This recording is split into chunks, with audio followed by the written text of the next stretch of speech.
जमीन पर एक बार फिर नेपाल ने दावा ठोक दिया है। दरअसल भारत और नेपाल सीमा पर स्थित सीता गुफा के पास के एक पिलर को उखाड़ दिया है। मामला बिहार के पश्चिमी चंपारण से सामने आया है, जहां भारत नेपाल सीमा के भिकना ठोड़ी में नेपाल के लोगों ने सीमा पर लगे 436 नंबर वाले पिलर को उखाड़ दिया। जानकारी मिलने पर एसएसबी जवान और भारतीय अधिकारी भी मौके पर पहुंचे। जवान सीमा पर मुस्तैदी के साथ तैनात हैं और घटनाक्रम पर नजर बनाए हुए हैं। इस वक्त की बड़ी खबर आपको बता दें, नेपाल की गुस्ताखी बढ़ती ही जा रही है। बड़ी खबर यह आ रही है कि बिहार के किशनगंज में भारत नेपाल बॉर्डर पर नेपाल की पुलिस ने 3 भारतीयों पर फायरिंग की है, जिसमें एक शख्स गंभीर तौर पर घायल हुआ है। किशनगंज के एसपी ने फायरिंग की पुष्टि की है। घायल को अस्पताल में भर्ती करवाया गया है।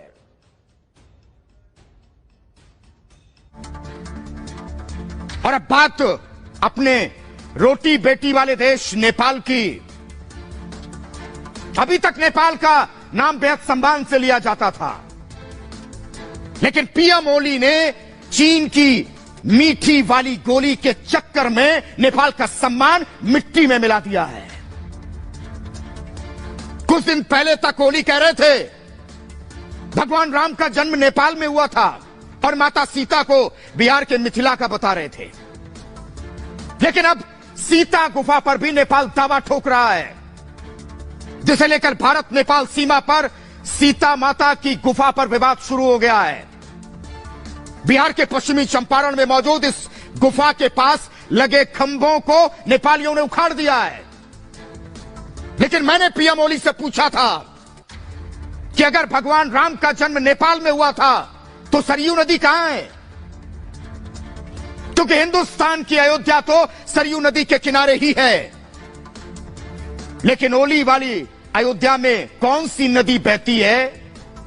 क्या ओली वाली अयोध्या में चीनी स्रोत से निकलने वाली कोई जलधारा बहती है जिसे सिर्फ ओली ही जानते हैं, जिसमें ओली आजकल डूब। मैं बात कर रहा था सीता माता की गुफा की। नेपालियों के पिलर नंबर 436 के उखाड़े जाने की खबर मिलने पर भारतीय पुलिस प्रशासन के अफसर मौके पर पहुंचे। सीता माता गुफा के बारे में कहा जाता है कि जब वो भगवान राम के साथ थोड़ी देर के लिए इस गुफा में रुकी थी, यहां पूजा अर्चना की थी, इसके बाद वो वाल्मीकि आश्रम के लिए प्रस्थान कर गई। लेकिन पीएम ओली ने झूठा इतिहास बताते हुए कह दिया कि पहले बिहार के थोड़ी से लेकर वाल्मीकि नगर के वाल्मीकि आश्रम तक अयोध्या थी, मतलब नेपाल में थी। लेकिन एक बात मुझे समझ में नहीं आ रही कि पीएम ओली ने नेपाल की किस यूनिवर्सिटी से इतिहास की पढ़ाई की थी। और मैं पूछता हूं कि जब से ओली चीन की झोली में गिरे हैं और उनकी कुर्सी पर जब से चीन वाला ग्रहण लगा है, क्या तब से धर्म कर्म में विश्वास करने लगे हैं? क्योंकि पीएम ओली तो नास्तिक है, कुर्सी फंसने पर राम राम जप रहे हैं। लेकिन जब लगा कि उनका पाप इतना ज्यादा है कि सिर्फ राम नाम जपने से काम नहीं चलेगा, तो माता सीता का भी जाप करने लगे हैं। लेकिन मैं एक बात कहना चाहता हूं कि पीएम ओली अपनी कुर्सी बचाने के लिए किसी भी हद तक गिरने के लिए आज तैयार है, क्योंकि ओली जानते हैं कि जिस दिन उनकी कुर्सी की होली जल जाएगी, उसी दिन चीन की मीठी गोली भी उनकी मिट्टी से फिसल जाएगी।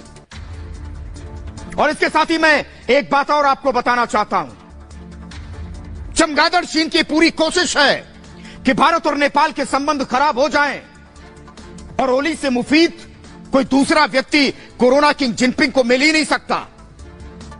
और इसीलिए चालाक चीन ने अपनी मीठी गोली को ओली की झोली में डाल दिया है। जाओ। और चीन की इस मीठी गोली को पाकर ओली औंधे मुंह गिर पड़े हैं और नेपाल की नाव मझधार में फंसी है। हालांकि ओली को नेपाल से ज्यादा चिंता तो अपनी कुर्सी की है और चोर चीन के इशारे पर ही भारत से संबंध तोड़ने के लिए वो ऊटपटांग बयान दे रहे हैं कि भगवान राम नेपाल के नागरिक थे और अयोध्या भी नेपाल में थी।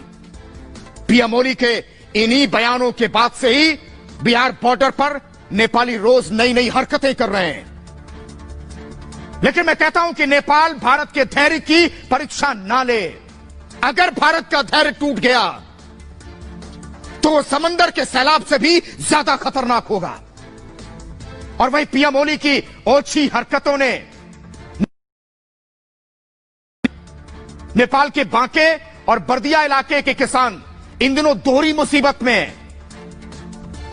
एक तरफ कुर्सी की जंग में जुटी ओली सरकार उन्हें खाद नहीं दे पा रही है, वहीं दूसरी तरफ भारत से खाद खरीदने पर नेपाल पुलिस पीट कर इन किसानों को गिरफ्तार कर रही है।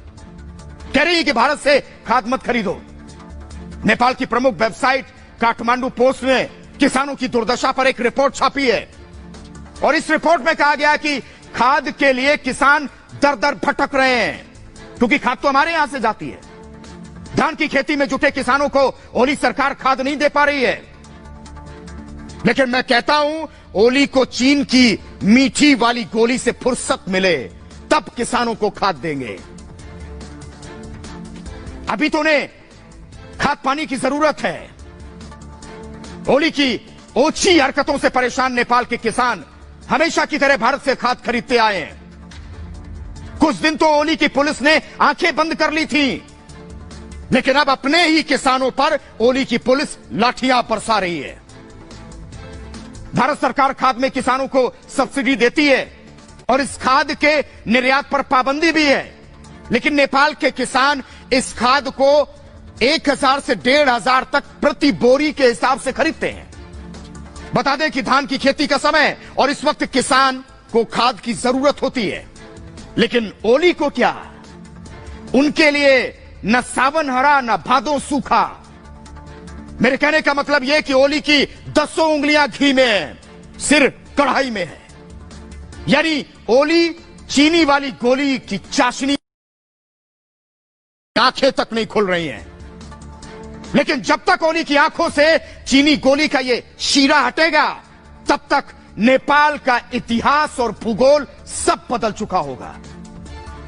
नेपाल ने खड़ा किया एक और विवाद। भारतीय जमीन पर एक बार फिर नेपाल ने दावा ठोक दिया है। दरअसल भारत और नेपाल सीमा पर स्थित सीता गुफा के पास के एक पिलर को उखाड़ दिया है। मामला बिहार के पश्चिमी चंपारण से सामने आया है, जहां भारत नेपाल सीमा के भिकना ठोड़ी में नेपाल के लोगों ने सीमा पर लगे 436 नंबर वाले पिलर को उखाड़ दिया। जानकारी मिलने पर एसएसबी जवान और भारतीय अधिकारी भी मौके पर पहुंचे। जवान सीमा पर मुस्तैदी के साथ तैनात हैं और घटनाक्रम पर नजर बनाए हुए हैं। इस वक्त की बड़ी खबर आपको बता दें, नेपाल की गुस्ताखी बढ़ती ही जा रही है। बड़ी खबर यह आ रही है कि बिहार के किशनगंज में भारत नेपाल बॉर्डर पर नेपाल की पुलिस ने 3 भारतीयों पर फायरिंग की है, जिसमें एक शख्स गंभीर तौर पर घायल हुआ है। किशनगंज के एसपी ने फायरिंग की पुष्टि की है। घायल को अस्पताल में भर्ती करवाया गया है।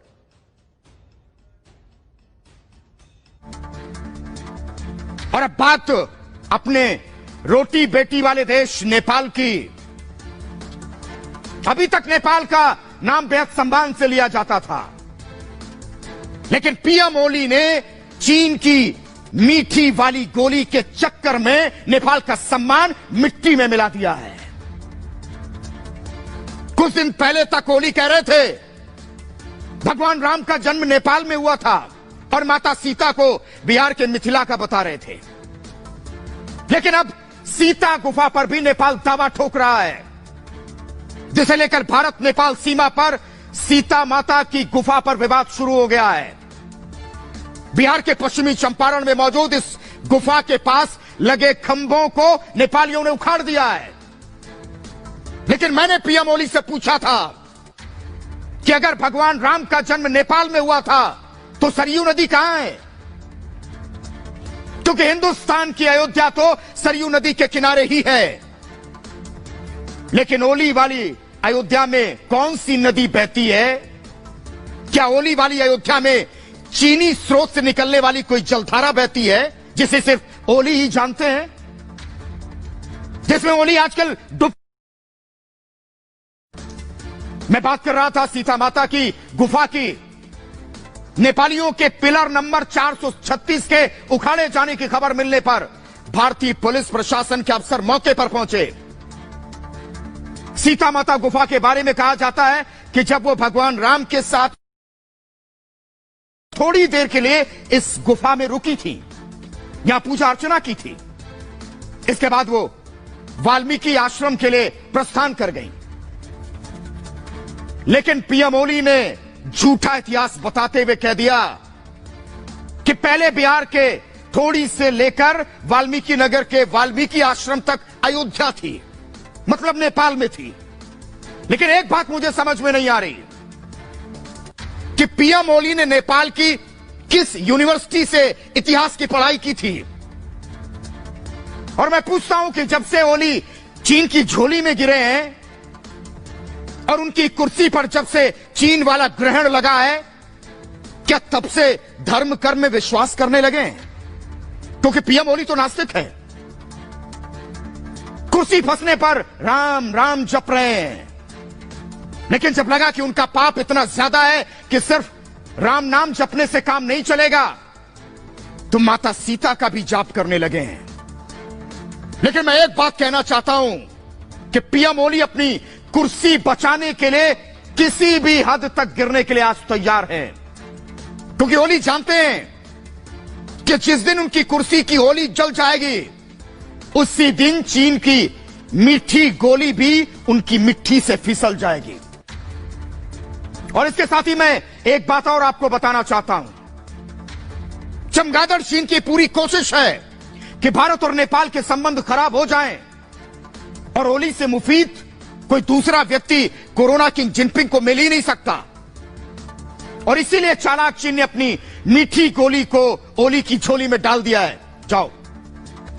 और चीन की इस मीठी गोली को पाकर ओली औंधे मुंह गिर पड़े हैं और नेपाल की नाव मझधार में फंसी है।